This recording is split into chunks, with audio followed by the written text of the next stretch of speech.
تبارک و تعالی مختلف ایام میں مختلف زمانوں میں کچھ خاص زمانے اللہ تعالی نے متعین کر دیے ہیں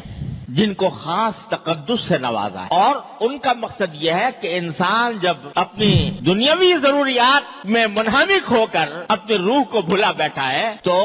اس کو پھر واپس لایا جائے اور روحانی ترقی کی طرف اس کو متوجہ کیا جائے۔ اس کے لیے اللہ تعالیٰ نے کچھ دن مقرر کر دیے ہیں، ورنہ دن تو دیکھو سب ایک جیسے ہیں، رمضان کا مہینہ ہو یا غیر رمضان ہو، سورج طلوع ہوتا ہے اور غروب ہوتا ہے،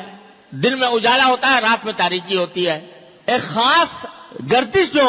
شمس و قمر کی ہے وہ اسی طریقے سے چلتی رہتی ہے، دیکھنے میں رمضان کے دن میں اور غیر رمضان کے دن میں کوئی فرق نہیں۔ لیکن اللہ تبارک و تعالیٰ نے اس رمضان کے مہینے کو کہہ دیا یہ میرا مہینہ ہے، یہ میرا مہینہ ہے،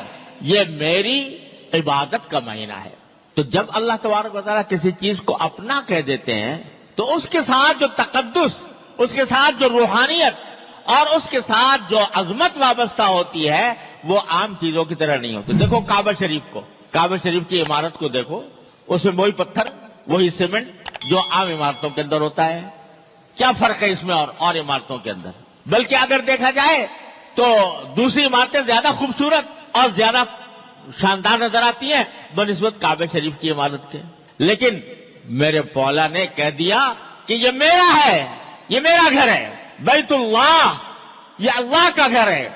اپنی طرف نسبت کر دی۔ اور جب اپنی طرف نسبت کر دی تو اس کے ساتھ جو تقدس وابستہ ہوا، اس کے ساتھ جو لذت ملی، اس کے ساتھ جو حلاوت ملی، اس سے جو روحانیت وابستہ ہوئی، ساری کائنات کی اعلیٰ سے اعلیٰ عمارت بھی اس کا مقابلہ نہیں کر سکتی۔ ایک جا کر آدمی وہاں عمارت کو صرف دیکھتا ہی رہے، اس عمارت کو صرف دیکھتا ہی رہے تو اس کی روح پرورش پا رہی ہوتی ہے۔ اس کو اللہ تبارک و تعالیٰ نے ایسا تقدس بخش دیا۔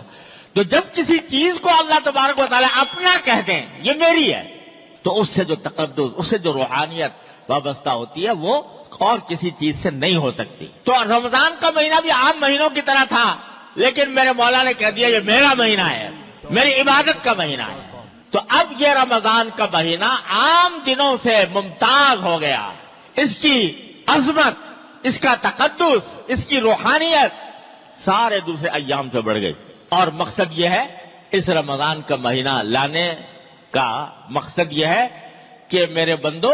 تمہیں میں نے کھانے پینے کی اجازت دی تھی، تمہیں میں نے روزی کمانے کی اجازت دی تھی، تمہیں جائز حدود میں تفریحات کی بھی اجازت دی تھی، لیکن تم اس میں اتنے منہمک ہو گئے ہو کہ تمہاری روح کمزور پڑ رہی ہے۔ اب واپس آ جاؤ، ایک مہینے کے لیے اس طرح واپس آ جاؤ کہ اب جو کام کرو وہ تمہاری روح کو تقویت پہنچائے۔ تھوڑا سا مادی لذتوں سے تھوڑی دیر کے لیے اپنے آپ کو فارغ کرو اور اللہ تبارک و تعالیٰ کی عبادت میں یہ مہینہ اس طرح گزارو کہ تمہاری روح تقویت پائے، تمہاری روح کے اندر بالیدگی ہو، وہ تمہیں روحانی ترقی حاصل ہو۔ یہ ہے در حقیقت اس رمضان المبارک کا فلسفہ اور اس کی حکمت کہ اللہ تبارک و تعالیٰ نے یہ مہینہ